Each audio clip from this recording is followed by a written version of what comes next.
Good Wives, 17. The Valley of the Shadow.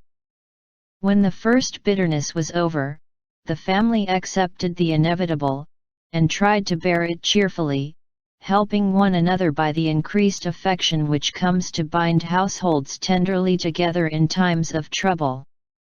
They put away their grief, and each did his or her part toward making that last year a happy one.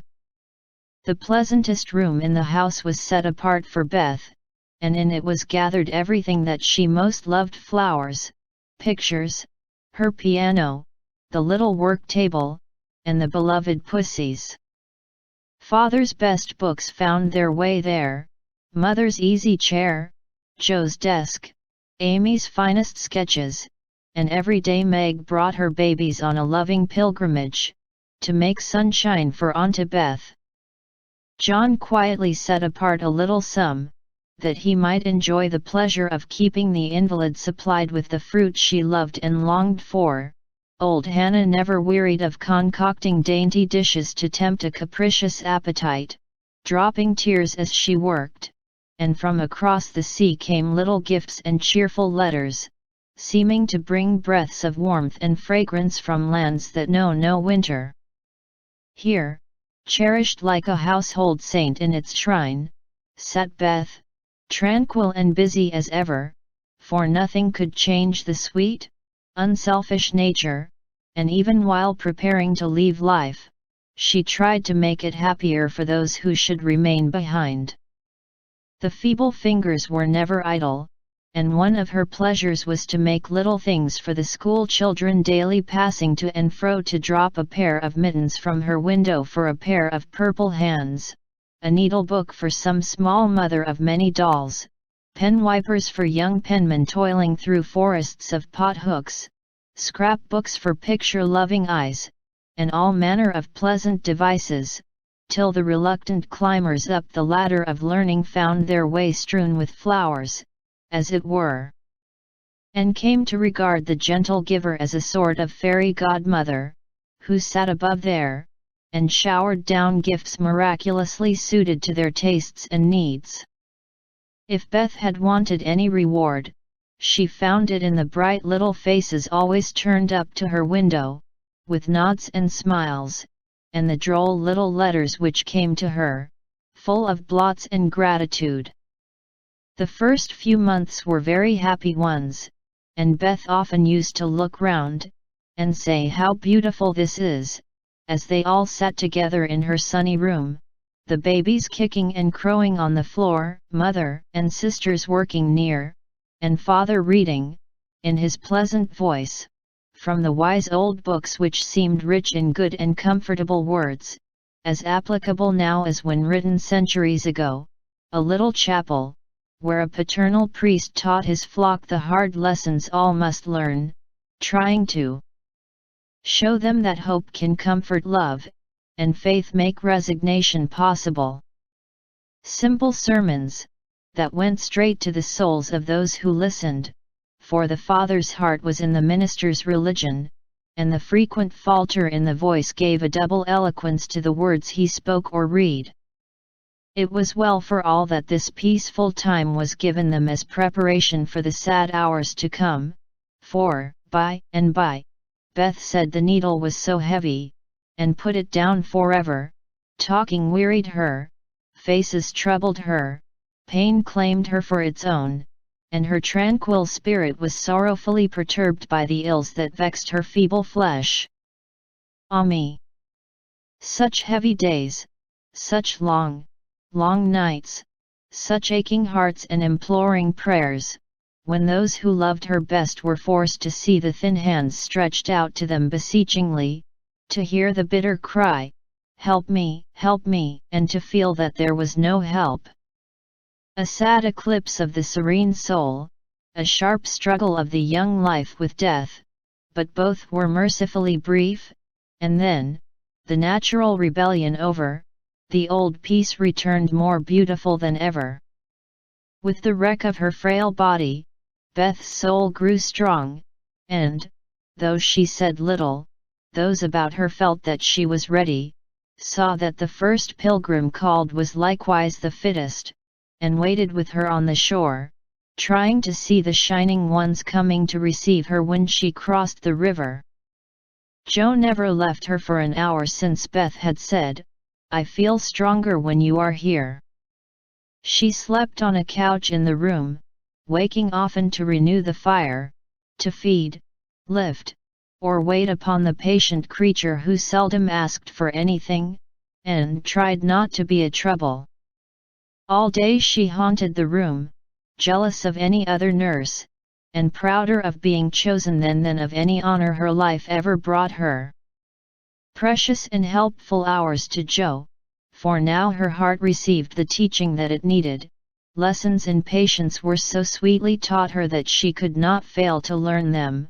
Charity for all, the lovely spirit that can forgive and truly forget unkindness, the loyalty to duty that makes the hardest easy, and the sincere faith that fears nothing, but trusts undoubtingly.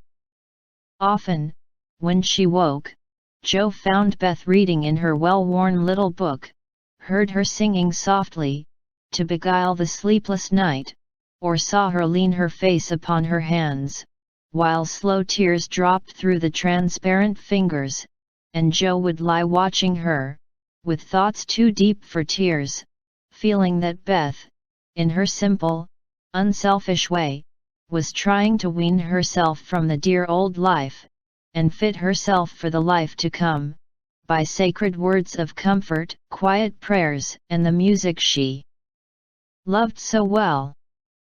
Seeing this did more for Joe than the wisest sermons, the saintliest hymns, the most fervent prayers that any voice could utter, for, with eyes made clear by many tears, and a heart softened by the tenderest sorrow, she recognized the beauty of her sister's life, uneventful, unambitious, yet full of the genuine virtues which smell sweet, and blossom in the dust, the self-forgetfulness that makes the humblest on earth remembered soonest in heaven, the true success which is possible to all. One night, when Beth looked among the books upon her table, to find something to make her forget the mortal weariness that was almost as hard to bear as pain, as she turned the leaves of her old favorite Pilgrim's Progress, she found a little paper, scribbled over in Joe's hand. The name caught her eye, and the blurred look of the lines made her sure that tears had fallen on it. Poor Joe! She's fast asleep, so I won't wake her to ask leave. She shows me all her things, and I don't think she'll mind if I look at this, thought Beth, with a glance at her sister, who lay on the rug, with the tongs beside her, ready to wake up the minute the log fell apart. My Beth! Sitting patient in the shadow, till the blessed light shall come. A serene and saintly presence sanctifies our troubled home. Earthly joys and hopes and sorrows break like ripples on the strand of the deep and solemn river, where her willing feet now stand. O my sister, passing from me, out of human care and strife, leave me, as a gift, those virtues which have beautified your life. Dear, bequeath me that great patience which has power to sustain a cheerful, uncomplaining spirit in its prison house of pain. Give me, for I need it sorely, of that courage, wise and sweet, which has made the path of duty green beneath your willing feet. Give me that unselfish nature, that with charity divine can pardon wrong for love's dear sake. Meek heart, forgive me mine. Thus our parting daily losseth something of its bitter pain. And while learning this hard lesson, my great loss becomes my gain. For the touch of grief will render my wild nature more serene, give to life new aspirations, a new trust in the unseen. Henceforth, safe across the river, I shall see forevermore a beloved, household spirit, waiting for me on the shore. Hope and faith, born of my sorrow, guardian angels shall become, and the sister gone before me, by their hands shall lead me home. Blurred and blotted, faulty and feeble, as the lines were, they brought a look of inexpressible comfort to Beth's face, for her one regret had been that she had done so little, and this seemed to assure her that her life had not been useless, that her death would not bring the despair she feared. As she sat with the paper folded between her hands, the charred log fell asunder. Joe started up, revived the blaze, and crept to the bedside, hoping Beth slept. Not asleep, but so happy, dear. See, I found this and read it, I knew you wouldn't care. Have I been all that to you, Joe? She asked, with wistful, humble earnestness. Oh Beth, so much, and Joe's head went down upon the pillow, beside her sister's. Then I don't feel as if I'd wasted my life. I'm not so good as you make me, but I have tried to do right, and now, when it's too late to begin even to do better, it's such a comfort to know that someone loves me so much, and feels as if I'd helped them more than anyone in the world, Beth. I used to think I couldn't let you go, but I'm learning to feel that I don't lose you, that you'll be more to me than ever, and death can't part us, though it seems to.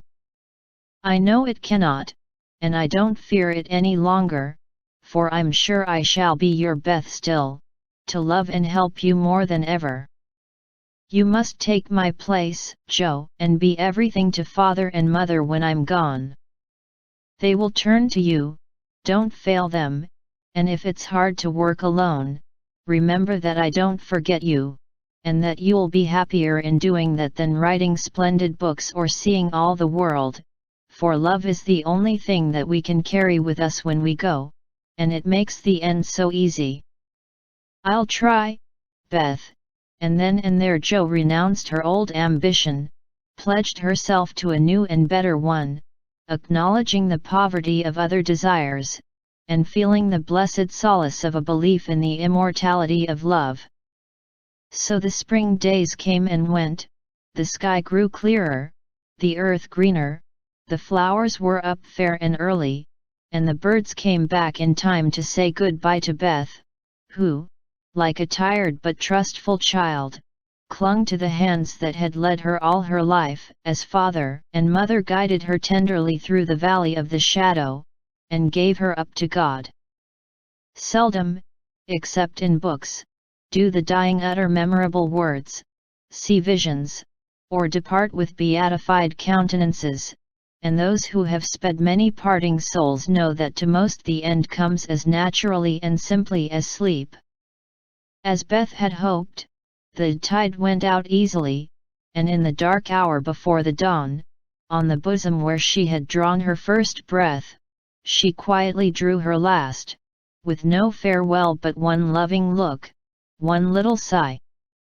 With tears and prayers and tender hands, mother and sisters made her ready for the long sleep that pain would never mar again, seeing with grateful eyes the beautiful serenity that soon replaced the pathetic patience that had wrung their hearts so long, and feeling, with reverent joy, that to their darling death was a benignant angel, not a phantom full of dread. When morning came, for the first time in many months the fire was out, Joe's place was empty, and the room was very still.